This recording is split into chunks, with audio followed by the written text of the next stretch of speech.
Halo, selamat pagi Glenda. Selamat pagi Sobat Mindset semua. Hari ini saya akan membawakan materi update dari emiten Astra Auto Parts. Next.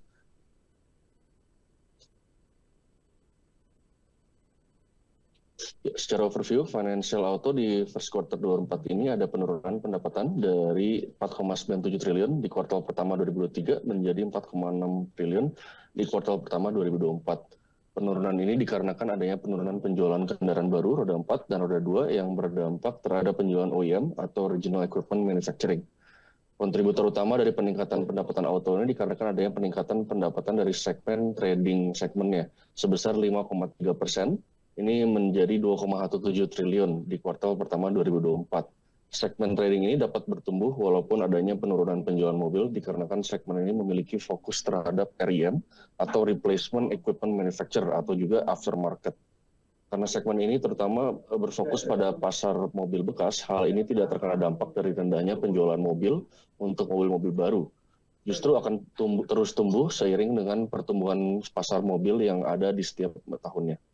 Manufacturing segment mengalami penurunan, tetapi tidak begitu signifikan ya, dikarenakan segmen ini adalah gabungan dari OEM dan REM.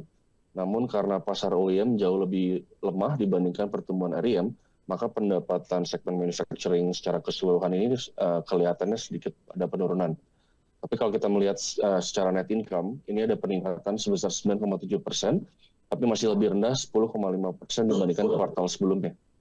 Kalau kita lihat peningkatan ini dikarenakan adanya peningkatan laba dari other income dan equity income.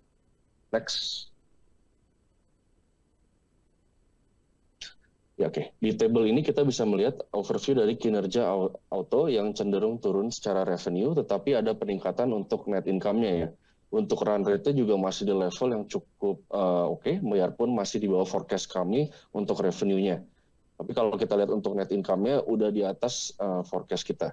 Overall hasilnya ini jauh lebih lemah, tapi sudah diantisipasi. Next. Kita juga bisa melihat kalau sekarang auto ini berfokus untuk mendiversifikasi dengan adanya upaya untuk mengeksplorasi lingkungan perangkat medis ya. Mereka juga telah menerima kontrak dari pemerintah untuk memasok peralatan ini ke klinik-klinik umum di seluruh Indonesia. Auto juga mendorong untuk mengembangkan produk ekspor mereka agar dapat meningkatkan penjualan secara keseluruhannya. Auto menyadari bahwa segmen aftermarket ini relatif cukup besar ya, dan mereka ingin memanfaatkannya. Menurut manajemen, sekitar 60% dari pelanggan Astra yang sudah habis masa garansinya itu mencari bengkel-bengkel lain untuk perbaikan dan servis. Oleh karena itu, mereka terus untuk memperluas toko Astra Auto Service dan Shop and Drive agar dapat melayani dan menyasar pelanggan tersebut setelah masa garansi yang berakhir, serta memberikan suku cadang dan layanan berkualitas kepada mereka. Next. Untuk outlook-nya, kita melihat Gaikindo ini masih menargetkan penjualan mobil sebesar 1,1 juta pada tahun 2024. Namun menurut kami target tersebut masih bergantung pada kondisi perekonomian di tahun ini ya. Meskipun Gaikindo tetap optimis, biarpun angka yang lebih lemah di Mei ini, kita melihat sebetulnya perkiraan kami tetap di wait and see dan hati-hati. Kalau target kita untuk penjualan mobil ini cuma ada di angka 900.000, karena penjualannya yang mengecewakan hingga 5 bulan terakhir yang ini ya. Untuk kendaraan motor, di AISI mentargetkan sekitar 6,2 juta sampai 6,5 juta penjualan motornya, dan ini menurut kami masih inline dengan penjualan motor as of 5 bulan terakhir yang ini ya. Kita juga melihatkan bahwa auto ditetapkan untuk mendapatkan keuntungan yang lebih tinggi, karena kalau kita lihat 30% dari 17 juta mobil yang ada di Indonesia ini berusia di atas 5 tahun ya, sehingga ini meningkatkan permintaan untuk perbaikan pasca garansi. Peluncuran awal Gias juga tahun ini dapat mendorong penjualan kendaraan yang awalnya dijadwalkan di Agustus tapi dimajukan ke Juli.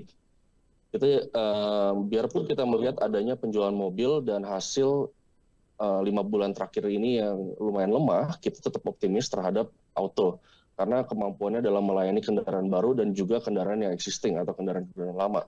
Kami mempertahankan rekomendasi beli dengan target price yang lebih rendah di 2.200, menilai auto pada forward PE sebesar 6,5 kali.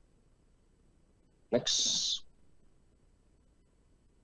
Ya, sekian presentasi saya pagi hari ini. Terima kasih